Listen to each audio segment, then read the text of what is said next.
bagaimana cara pembuatan sepeda listrik dengan bahan sederhana dan mudah didapat.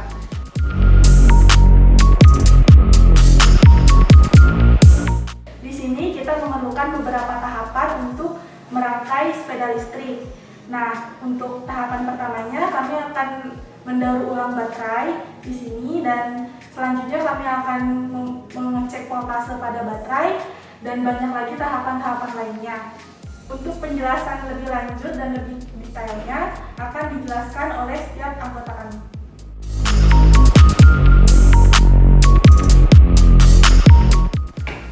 Di sini saya menggunakan baterai laptop bekas. Baterai ini dapat kita dapatkan di tempat penyervisan barang.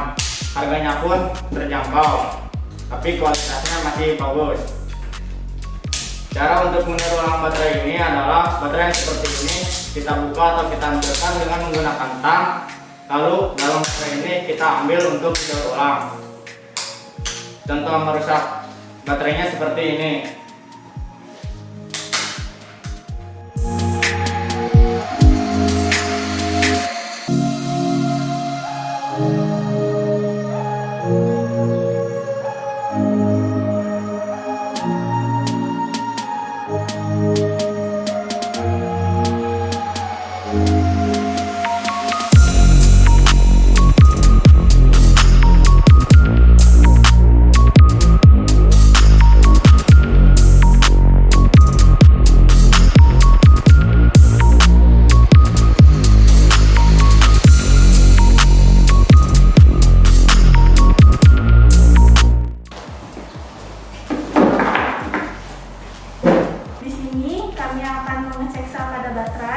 Yang sudah dibongkar tadi, tujuannya untuk mengecek voltase pada baterai apakah masih layak digunakan atau tidak.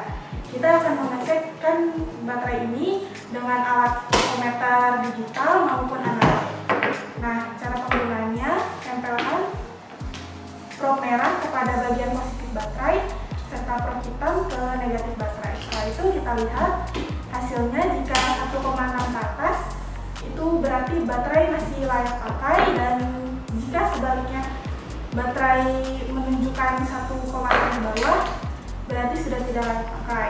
Nah, dari sini kita bisa memisahkan mana baterai yang masih bisa dipakai dan mana yang tidak.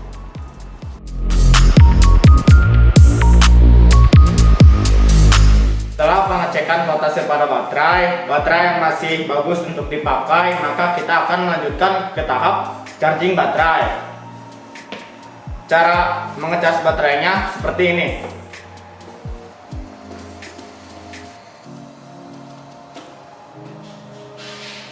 Jika lampu berwarna merah, maka dia menandakan bahwa baterai ini bisa dicas.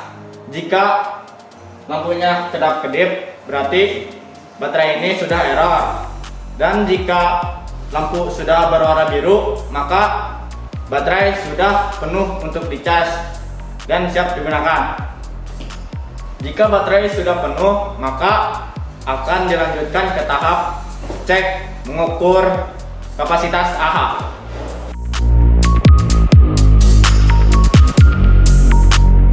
Setelah melakukan charging baterai, di sini saya punya alat charger.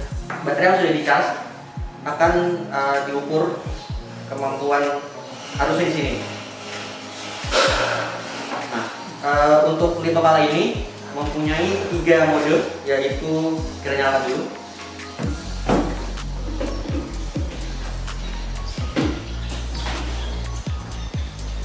Lalu kita masukkan baterai yang ingin di-charge.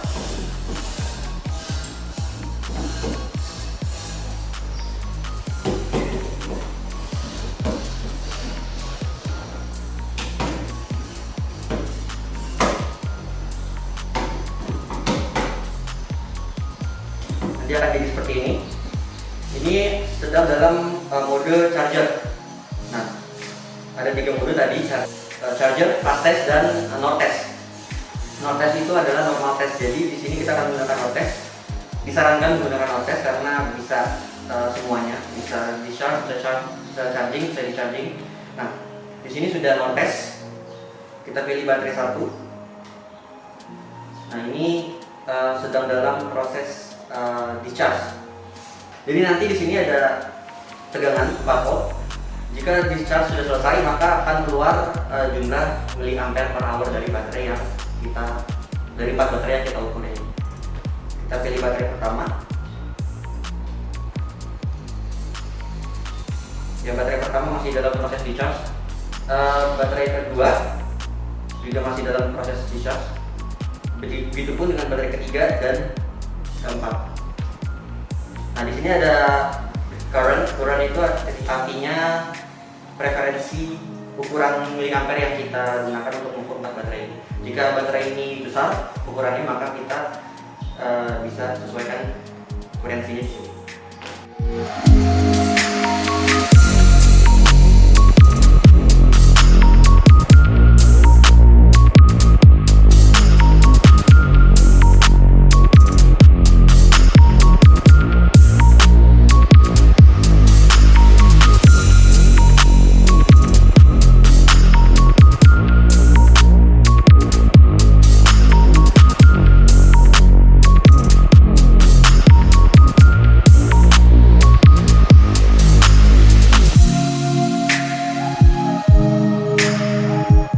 Setelah tadi kita mengecek berapa besar kapasitas ampere yang dimiliki oleh baterai, kita akan merakitnya secara seri dan paralel. Ini adalah contoh dari baterai yang sudah dirakit. Untuk merakit ini kita membutuhkan sebuah alat, yaitu baterai holder. Baterai holder ini bisa didapatkan di pasaran. Rangkaian seri adalah rangkaian yang disusun secara sejajar dari atas ke bawah. Contohnya seperti ini. Dan rangkaian paralel adalah rangkaian disusun sejajar di samping. Contohnya seperti ini, positif sejajar dengan positif.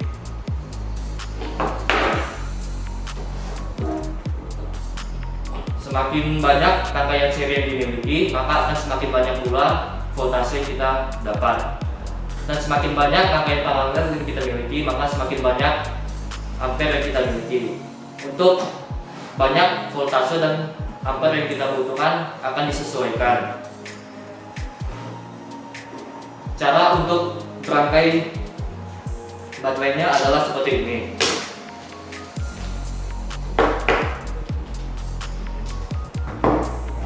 Kita akan menempelkan baterai pada baterai holder yang kemudian akan ditutup.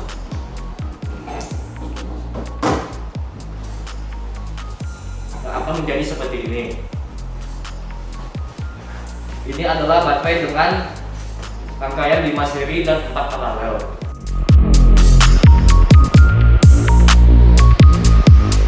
Setelah kita merangkai baterai, kita akan menyatukan baterai-baterai tersebut dengan menyambungkannya dengan nikel dan spot welder.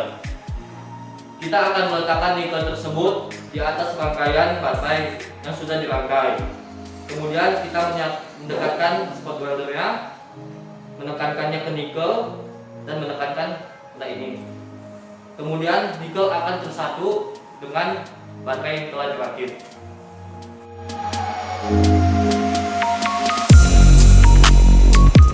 Setelah melewati proses spot welding, di sini baterai akan dirangkaikan dengan BMS atau Battery Management System. Jadi fungsi alat ini adalah supaya rangkaian baterai itu memiliki tegangan yang sama.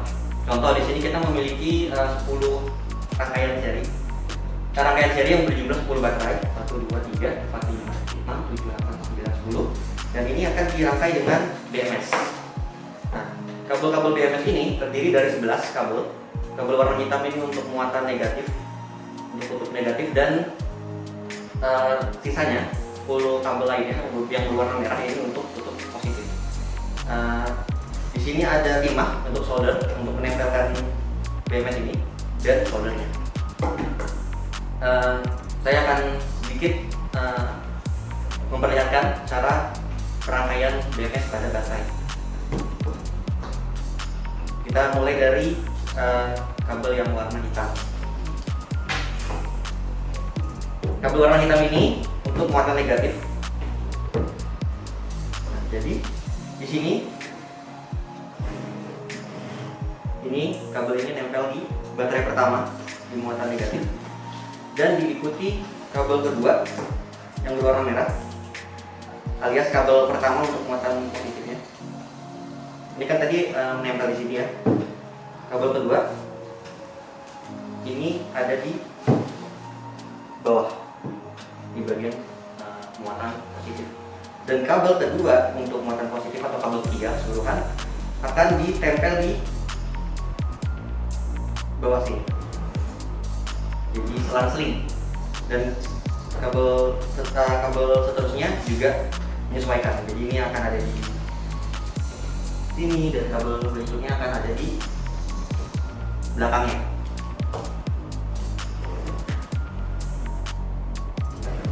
Seperti itu. Terima kasih.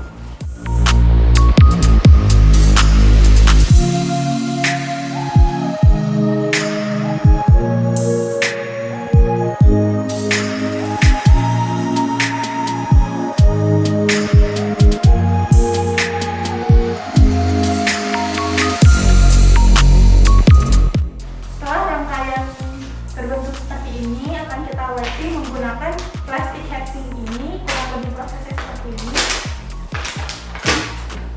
Rangkaian akan dimasukkan ke plastik heatsink. Setelah itu di hair dryer menggunakan hair dryer ini, dan plastik heatsink ini akan membentuk seperti rangkaian baterai yang kurang lebih jadinya seperti ini.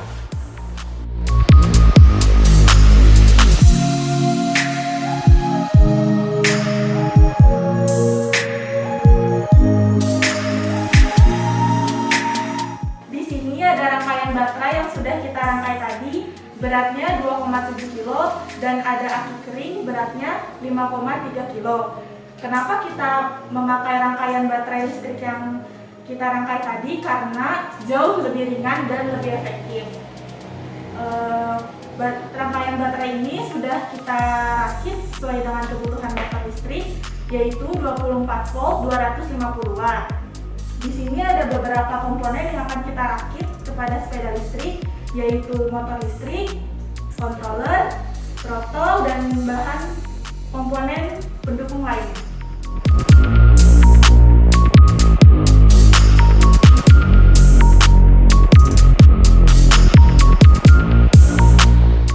Di sini kami akan menjelaskan komponen tata letak yang akan dimasukkan kepada sepeda listrik ini atau dirangkai. Nah, di sini ada throttle yang ditaruh sebelah sini. Ada yang saya pegang yaitu controller, dipasangnya di bawah lutut sebelah sini, dan ada baterai yang baiknya demi keamanan kami pasang casing tersebut, serta ada motor listrik yang akan kami pasang di sebelah sini. Mari kita mulai untuk merangkai sepeda listrik.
Sekian dari kami tim TEVA SMK Penerbangan Angkasa Bogor.